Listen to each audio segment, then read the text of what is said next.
Rádio Integração Toledo, orgulhosamente sua. Amor por Toledo. Os assuntos debatidos numa conversa clara e objetiva. Entrevistas e opiniões sobre os temas de nosso dia a dia. Começa agora, Papo Franco da Integração.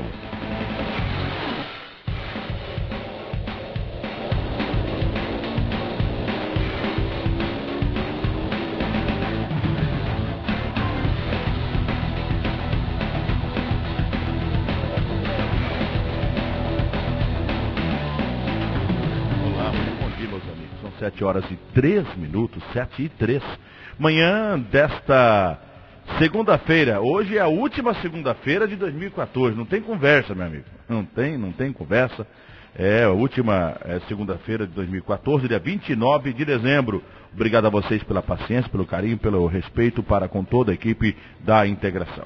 Nosso convidado de hoje vai falar já é o jornalista, meu colega jornalista, o Clóvis Pedrini, que está aqui nos estúdios nesta manhã e bate um papo com a gente. Clóvis, que bom que você está aqui. Bom dia, tudo bem? Bom dia, Batista. Prazer vir aqui de volta. Vim aqui antes de ir para a Europa e faço questão de voltar aqui e falar contigo. Que bom, você está bem? Tô tranquilo, tranquilo. Papai e mamãe também? Estão bem, estão escutando. Sempre. Meu pai e minha mãe são ouvintes assíduos há muito tempo. Que bom, fico contente. Você sabe que eu postei algumas coisas comentando aquilo que você está realizando de bom, que bom, né? Uhum. E aí eu disse assim, que você tem que continuar o mesmo sujeito, né? Porque às vezes as pessoas se tornam mestres, doutores, ganham uma projeção internacional, que é o seu caso, e aí as pessoas mudam, mas pelo jeitão você continua magrinho, gente boa? Tranquilo. Tem uma frase na Espanha que eu internalizei muito, que é do Eduardo Galeano, que é um escritor aqui sul-americano, que ele diz: venham de onde hayan venido e vivam de onde hayan vivido. Isso. Que é uma coisa que os espanhóis têm muito também, e que ou seja, não importa de onde tu venha e não importa onde você tenha vivido, né? E de onde você viva, tem que continuar a mesma pessoa. Importante. Até você ter mais ou menos assim, né? Você tem que aproveitar esse momento e essa oportunidade para viver bem, né? Exatamente. Quer dizer, viver de maneira que você se sinta legal, mas não mudar o seu jeitão de ser, isso é importante. Tem pessoas que, infelizmente, ocupam cargos ou se destacam de um modo ou de outro na mídia, aí já se transformam, né? Exatamente. Não é assim, mas né? eu vejo que tem uma nova geração que ela está com alguns conceitos internos mais de igualdade, de fraternidade, de aceitação do outro, que são esperançosos quando eu vejo assim essa piazada tomando a sua posição, ocupando o seu lugar nas empresas estatais, nas empresas privadas, que sejam com uma nova mentalidade mais humana, mais solidária, mais aberta. E isso é importante. Velhos pensamentos já não tem mais tanto espaço quando essa piazada toma seu lugar nos concursos públicos de uma forma mais honesta, de peito aberto, se indignam, né? Esse dia eu estava falando com uma amiga minha, que é assistente social da prefeitura, inclusive, concursada, e ela demonstrava uma insatisfação, uma gana de mudança, de tentar fazer a coisa certa, de desburocratizar um processo que às vezes não precisa, você pode agilizar o serviço público. Eu acho que tem uma esperança no Brasil para dar certo. Ontem o Fernando Henrique estava num programa, ontem na Globo News, de 1 hora, e o jornalista pediu o que ele tem mais medo, né? Ele falou que depois dos 80 ele tem medo de morrer, mas ele tem mais medo, e eu tenho isso comigo mesmo, estando fora e olhando para cá sempre, ficando um ano olhando de fora o Brasil, e essa frase dele é que não dê certo. O grande medo dele é que não dê certo. Depois de toda a luta, né? Depois de toda a vontade do povo, é que no final não dê certo. Esse é o grande medo dele. Então, enquanto a gente tiver isso com a gente, eu acho que o Brasil tem muitas condições de ocupar um lugar de maior destaque que já ocupa. É bem falado. Eu, na semana em que foi estourada a possível participação de vereadores na corrupção ativa, fiquei indignado, triste, aborrecido, adoeci, os meus familiares sabem disso. Eu acho que nós temos que ter essa indignação, né? Infelizmente a população, Clóvis, e aí você é bem mais novo do que eu, mas eu sou de uma geração que também passou por dificuldades, tem que se indignar com as coisas.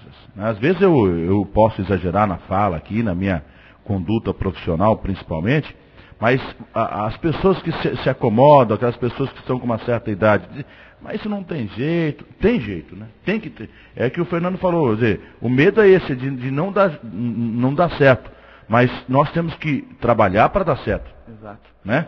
O caso dos vereadores é uma coisa, eu vou analisar partidária, eu não sei, né? Que quando ocorreu isso, eu um pouco de fora vi que as pessoas começaram a desconfiar de quem fez a acusação, né? E tu vê como a gente está um pouco perdido no nosso caminho. Quando alguém se predispõe a fazer uma denúncia, o que teoricamente é algo louvável, deveria ser, essa pessoa acaba também pagando como criminoso quase, né? Porque é tão raro, porque é tão raro quando alguém põe a cara a bater que a gente até desconfia, né? Tem aquela velha música do Raul Seixas que diz: eu não sou besta pra tirar onda de herói, né? E quando alguém vai lá tentar tirar onda de herói, parece que a gente desconfia mais de cowboy fora da lei, a música. Cowboy fora da lei. Sou vacinado, sou cowboy, né? Então a gente tem que ouvir quem está predisposto a tentar mudar. É uma coisa corajosa e perigosa, e mesmo perigosa, a gente sabe disso. Eu até perguntei na oportunidade, quando os promotores se pronunciaram, como é que ficaria a situação do vereador que denunciou, né? Disseram, olha, ele no processo, ele é testemunha, né? Porque assim, não é questão disso ou daquilo. Pode-se discutir outros fatores, se ele vai ficar sozinho, se ele está ilhado, ou vai ficar ilhado no processo político e tal. Essa é uma outra discussão. A inicial, que teve a coragem, né, de ir lá. O próprio partido, inclusive. Né? E disse, olha, não, comigo não, e isso não pode acontecer. Então a população, ela está invertendo os fatores. Eu falava aqui, ser correto, ser honesto no Brasil, hoje em dia, virou exceção. A regra é ser safado, é ser corrupto, é ser desonesto, é levar vantagem. E talvez aí esteja o reflexo dessa bagunça toda. E quando eu cito partido A, partido B, é porque esses partidos que estão no comando. Não interessa se é o partido que seja. Então, me parece que é uma crise ética, moral, nossa, da população de um modo geral. Né? Mas é o seguinte, né? Ele pode, porque ele se sente no direito de avalizar um político corrupto, porque daqui a pouco ele pode estar nessa condição, ou pode levar vantagem daqui a pouco. Eu voto em você, Cláudio, se você me pagar água, luz, telefone, botijão de gás, uma cesta básica, me colocar na prefeitura, me arrumar uma casa. Exatamente, e isso nos remete a uma outra questão muito importante no Brasil, que está latente, que é a urgente reforma política que tem que passar o país, né? Porque esse aparelhamento do sistema que vem lá de cima acontece e vai acabar aqui nos vereadores também. Sim. E se acontece aqui, a gente imagina que não acontece em esferas maiores. E quando o vereador tem muito poder a ponto de oferecer dinheiro para ter a presidência para si, eu não acredito que seja só uma questão de vaidade isso. Eu acho que você estar numa presidência de uma Câmara te dá muito poder, e a caneta na mão te dá poder para delegar muita coisa, para fazer muita coisa. Eu não acredito que seja só uma questão de vaidade, você querer estar numa posição de poder. E isso tem que acabar. Não se pode, o vereador está ali para legislar, para escrever leis, né? É difícil imaginar por que se briga tanto para estar numa presidência de uma Câmara. Será que é só questão pessoal? A reforma política tem que acontecer. O Brasil, como está, está indo para trás, A reeleição, como está acontecendo, não está sendo satisfatória. A divisão das eleições em municipais, estaduais também não está correta.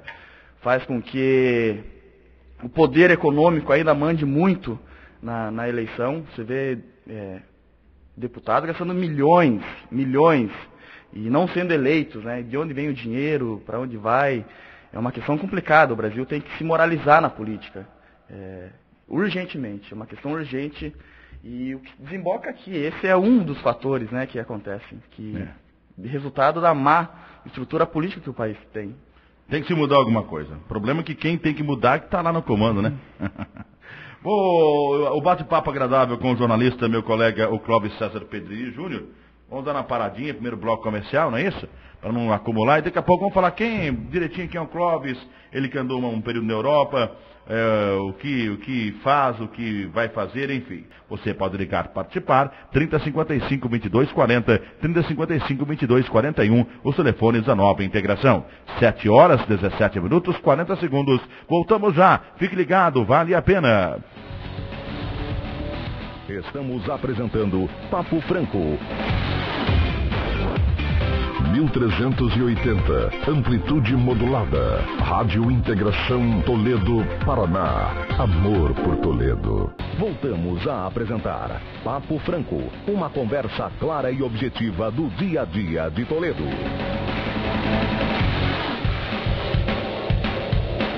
7 horas 24 minutos, 7h24, amanhã agradável, temperatura em torno dos 23 graus Celsius. Ô Clóvis, você se formou na FASU? Não, me formei na Unicentro, Universidade Estadual do Centro-Oeste, lá em Guarapuava, em Comunicação Social. Tenho 2 pós-graduações, uma MBA em Marketing, Docência de Ensino Superior, e terminando agora o mestrado na Universidade de Cádiz e Universidade de Málaga, que é um mestrado interuniversitário. Ganhei um diploma pelas 2 universidades públicas da Espanha. Legal. E você realiza um trabalho também junto com a Folha de São Paulo e o El País? Sim, essa semana passada eu entrevistei por Skype o Clóvis Rossi, que é um dos diretores principais da Folha de São Paulo. Tem inclusive vários artigos. Exato. Já li vários. Se declara ex-palmeirense, né? Quase como eu, ainda não tive a coragem de fazer isso. Você tem oportunidade ainda, você tem chance ainda. Tem chance. E ele falou que cansou do time do Palmeiras. E ele foi correspondente na Espanha, da Folha de São Paulo, por 12 anos, na época do Fernando Collor. Então, na época que ele dizia que o Brasil era uma piada internacional, né? E também entrevistei o Juan Arias. Juan Arias é o correspondente do El País no Brasil, e amigo de José Saramago, um escritor famosíssimo, lá da Andaluzia, onde eu fiquei, inclusive. E o Juan Arias é um escritor, ele é um dos maiores leitores sociais do país, do Brasil, internacionais. Muito da projeção da imagem que o Brasil tem hoje na Europa vai dos artigos que o Juan Arias escreve no El País. E ele é a pessoa que descobriu o único códice, o único papiro já registrado no mundo com a língua de Jesus Cristo. Então eu entrevistei essas 2 pessoas, eu tremia, né? E eles falavam, calma, né? Calma. Porque são pessoas totalmente abertas, simples, humildes, me atenderam de uma forma espetacular. Imagina, um Clóvis Rossi abriu um computador para falar comigo para uma pesquisa, mas foi muito legal. Legal. Você ficou um ano na Europa, na Espanha. Exato. Nós falamos na outra emissora alguma coisa sobre esse seu um ano na Espanha, na Europa, sobre as diferenças, as dificuldades da Espanha. Pelas informações que pelo contato que você tem com os espanhóis, as coisas estão evoluindo, estão melhorando no âmbito econômico ou não? A Espanha tem muito a ver, o povo espanhol tem muito a ver com o povo brasileiro na luta. Um país que já se recuperou de uma guerra civil, uma das piores guerras civis da humanidade, que foi a Guerra Civil Espanhola. Uma crise como essa, para eles, parece até ser pouca coisa, e eles têm certeza que vão sair dessa, e já estão saindo. Eles comemoraram esse ano 0,01% de aumento na economia.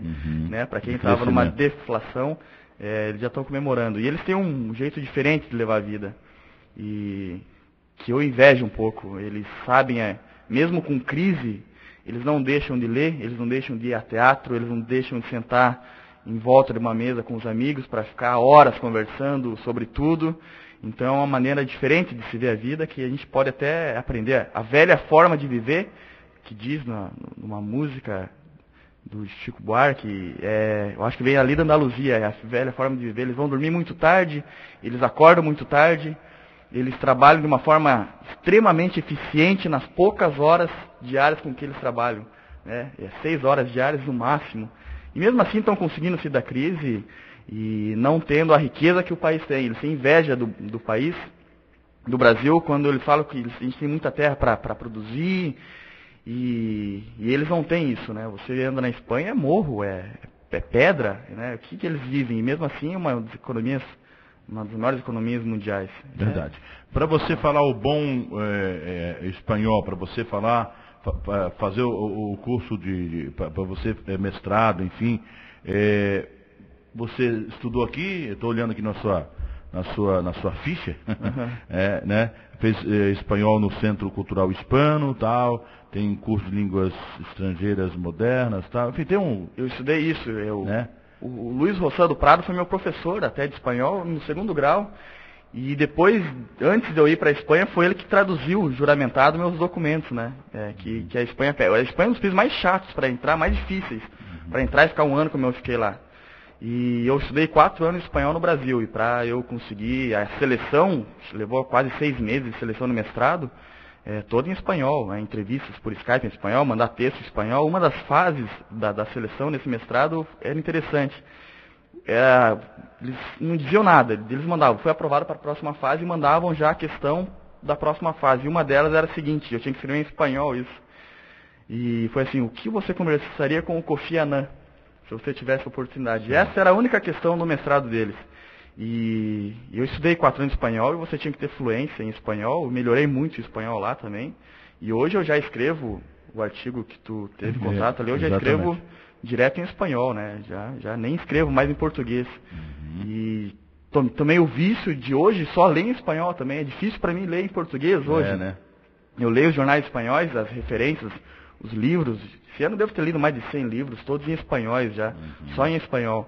Então, uma coisa meio natural que você internaliza e com o tempo já não se torna uma barreira à língua. E é legal escrever em espanhol, que é a segunda língua mais falada no mundo, que você chega a mais pessoas, né? Sim, isso aproxima, no mundo inteiro. No mundo inteiro, Eu tenho uma amiga no Facebook, ela é de Honduras.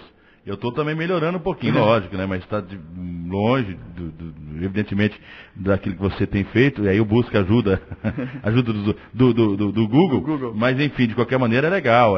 Aproxima as pessoas, isso é muito bom. Daqui a pouco voltamos. O Clóvis vai falar sobre um pouco mais desse trabalho do El País e do jornal Folha de São Paulo. E também sobre a política estadual, enfim, local.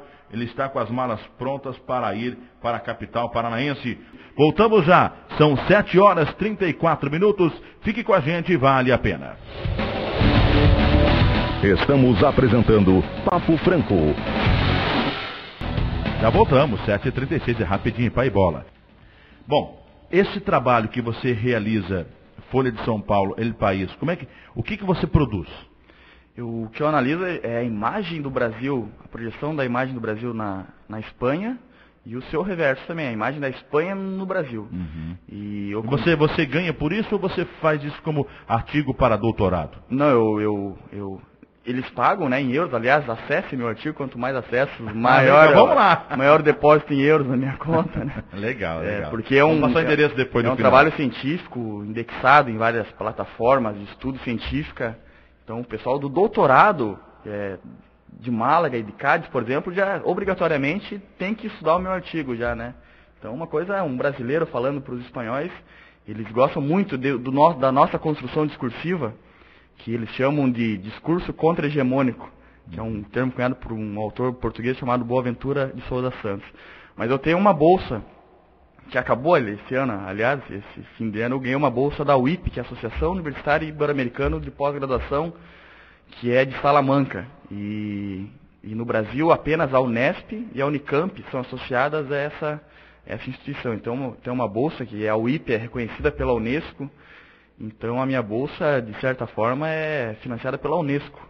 Então, eu fiquei um ano podendo fazer com tranquilidade esse trabalho, recebendo em euros, que é bom também, né? Gastava em euros, mas também recebia em euros. Bom, terminou a bolsa, termina o compromisso, o seu com o jornal com você, ou você com os jornais, como é que é? O meu compromisso é com a pesquisa, né? Sim, com a casa, exatamente. Mas aí termina esse compromisso, morreu a conta? Aí eu tenho que defender a minha dissertação, agora em janeiro ou em outubro, né? São 2 convocatórias por ano.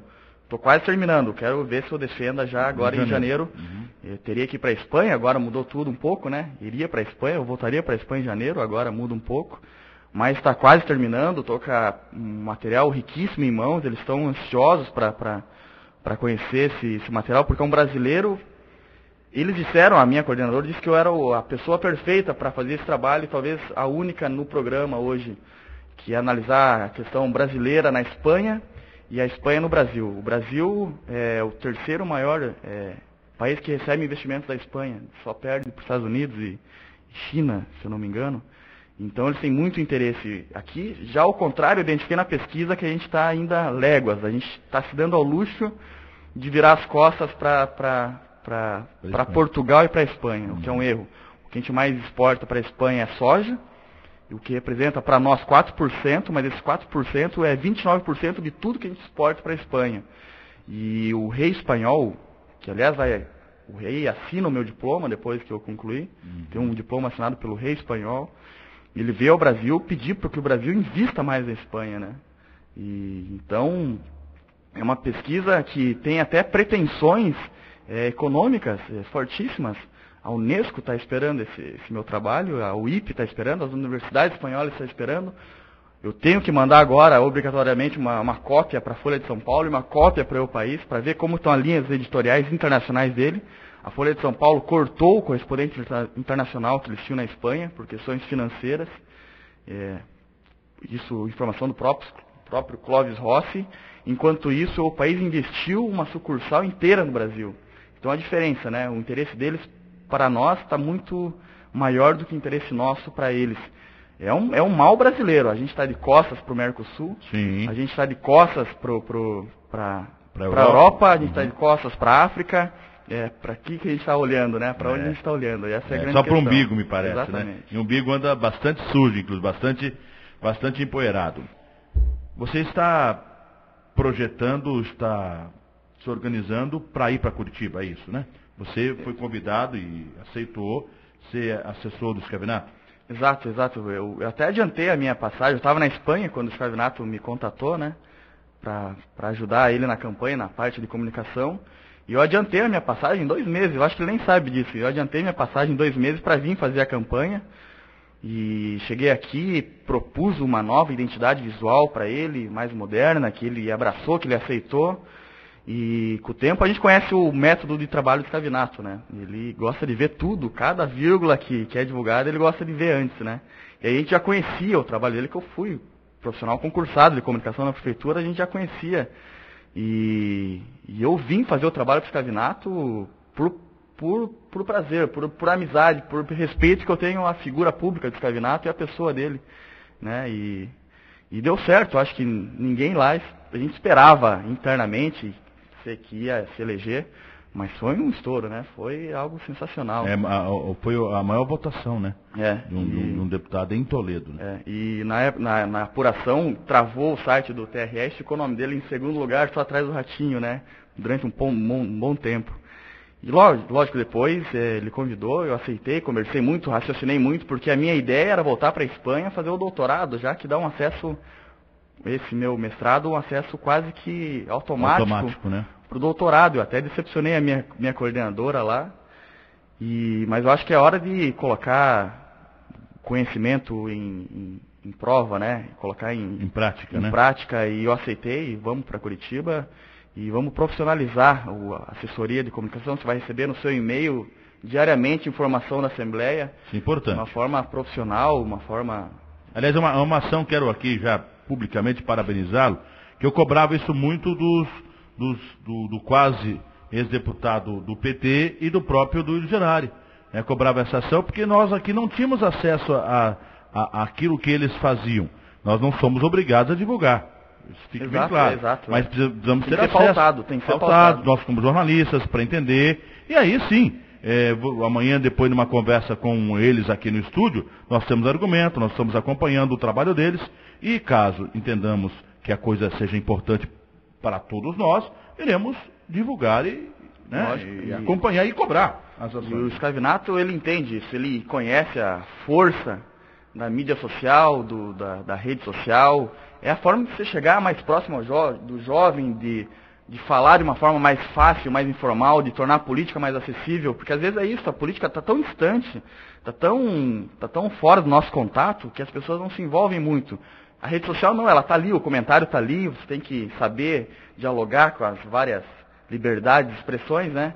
Mas eu vou lá querendo e vou fazer um trabalho extremamente profissional e de alto nível em termos de comunicação. Muito que a gente aprende nas oficinas, na Europa de assessoria de imprensa, de assessoria de comunicação, e eu vou ter a oportunidade de executar agora. Quero te fazer uma pergunta que considero importante. De repente você vai me dizer que não, mas então se acalme aí. A pergunta, eu me formei aqui, sou da primeira turma de jornalismo da FASU, me formei em 2006 e a tese, mas é a tese, para o TCC foi, eu particularmente entendo que jornalista, e você deve ter visto isto, sem ser redundante, você viu em Portugal especificamente, jornalista e assessor, eu entendo que não combina. É água e óleo, né? Eu defendo essa ideia. Você como jornalista, e por esse processo todo que você já passou e está, como é que você vai administrar isso? Porque o jornalista, de modo geral, ele tem um senso crítico muito aguçado. Nós jornalistas somos terríveis, né? Fizemos, às vezes, de um copo d'água uma tempestade. Né? Como é que você vai trabalhar isso? Eu acho fascinante o desafio, né? A inocência se vai no meio jornalístico e no meio político, se diz, né? A inocência se vai. E eu tô com o Scavinato justamente porque eu conheço ele e acredito no trabalho dele. No momento que eu vou passar a não acreditar mais, e eu também tenho as minhas opções de vida, né, de minha carreira acadêmica. Mas se eu estou com o Scavinato, aí que está. Um jornalista aceitar ser um assessor do Scavinato, de um deputado, tem que acreditar muito no trabalho dessa pessoa, dessa figura, né? Porque... E eu tenho que dizer que eu não aceitaria assessorar qualquer político. Talvez não aceitaria assessorar outro político que não o Scavinato. É uma coisa bastante... Eu conheço, eu trabalho com ele, eu sei da seriedade com que ele trabalha. Enquanto eu acreditar e ter essa confiança, eu vou fazer esse trabalho com prazer. Eu acho um desafio, realmente um desafio. O jornalista tem uma inquietação natural, né? O comunicador tem um inconformismo, natural, digamos assim, sempre procurando defender os interesses da população, o que deveria um bom político fazer, mas infelizmente não o faz no Brasil, é fato, né? É o fato. Isso. De modo geral, os políticos eles não defendem a população, eles defendem um grupo político e principalmente defende-se. Isso é um dos motivos também para se acreditar que o Scavinato hoje é o único deputado de Toledo, né? Será o único deputado de Toledo no próximo ano, e o único de muitos municípios da região que esperam muito dele. Eu acho que vai ser um desafio imenso e acho que vai ser um trabalho muito prazeroso no final das contas, né? E atualmente eu acredito muito no trabalho do Scavinato, na história, no personagem político que ele é, histórico que ele já é aqui na região. Enquanto eu acreditar nisso, eu vou estar com ele. Legal. Em Portugal, pelo menos na época, eu não acompanhei mais. Geralmente o jornalista, ao assumir um posto de assessoria, ele entregava, entre aspas, a sua carteira de registro de jornalista para o sindicato, enfim, e eles não poderia exercer a função de jornalista durante o período em que, pelo menos em algumas regiões, havia essa prática. Não sei se você chegou a ver, a ler, acompanhar, mas tem essa... Pode ser, mas no Brasil essa questão é um pouco subjetiva. A gente tem tanto jornalista que se diz imparcial, mas que toma um partido com a bandeira hasteada de partidos políticos, né? Coloca no carro. Pois é. Não, é interessante. Eu estou fazendo essa observação porque eu entendo ser necessário para a população entender, e muitos dos leigos não sabem desses detalhes. E a imparcialidade de jornalista também é uma utopia. Sim, né? O jornalista... O ser humano, né? Exatamente. Não existe, até eu brinco, primeiro, não existe a frase que é utilizada, jornalismo verdade. Bom, jornalismo só é verdade. Eu acho que você tem que desconfiar daquele jornalista que se diz imparcial. O jornalista tem as suas crenças, aí sim, quando um jornalista, um comunicador, toma uma posição, acho que é mais honesto. Acho que não tem nada demais a Veja tomar partido do Aécio e a Carta Capital tomar partido da Dilma. Eu acho que é muito mais honesto quando as cartas estão na mesa, você consegue identificar os jogadores. A Época, por exemplo, assumiu e se mantém radicalmente também contra o governo. Sim, exato. E é honesto, você sabe com quem você está lidando, né? Dura aquele que dá o tapinha nas costas e sai... E aí que é o perigo. Eu acho que não tem nada demais o jornalista assumir as suas posições políticas. É um ser humano, é um ser social como qualquer outro, ideológico, tem as suas crenças pessoais. Concordamos nisso, quer dizer, essa do jornalismo verdade. Só existe um jornalismo. É o verdade. Não há necessidade de você dizer isso. Se for mentiroso, porque não é jornalista.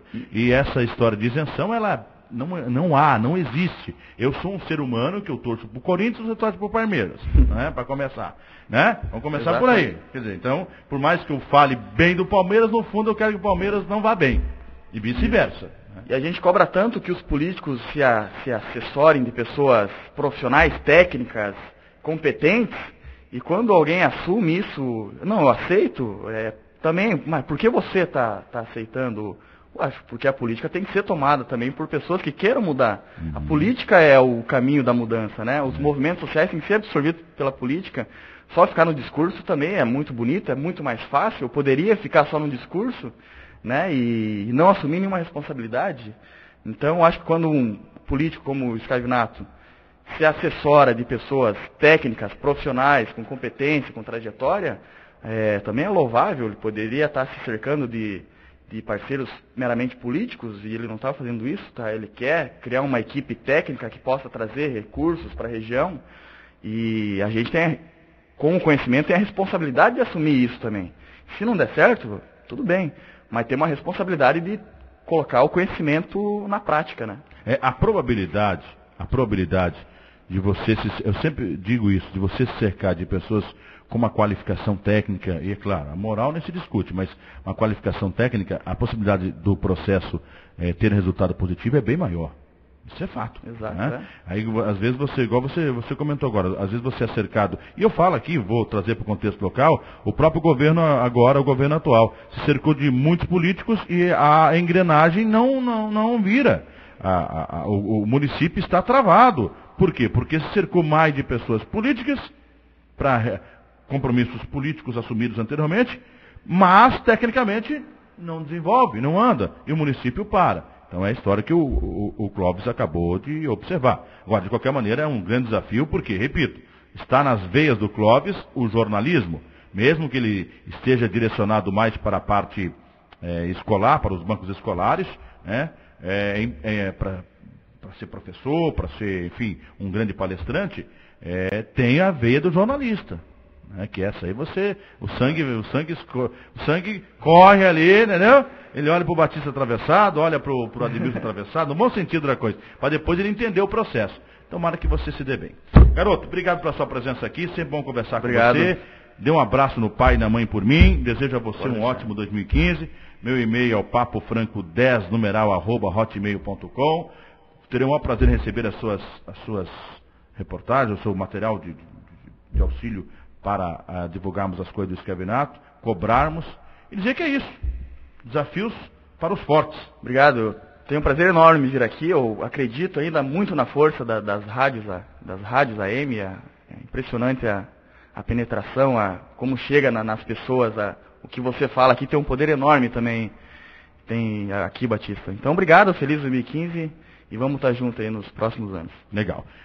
Falei com o Clóvis Pedrini.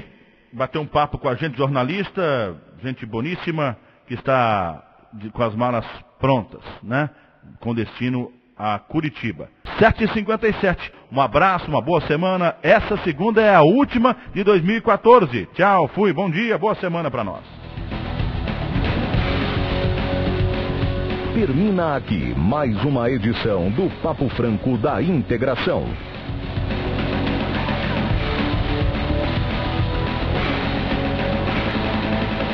Rádio Integração. Paixão por fazer mais e cada vez melhor.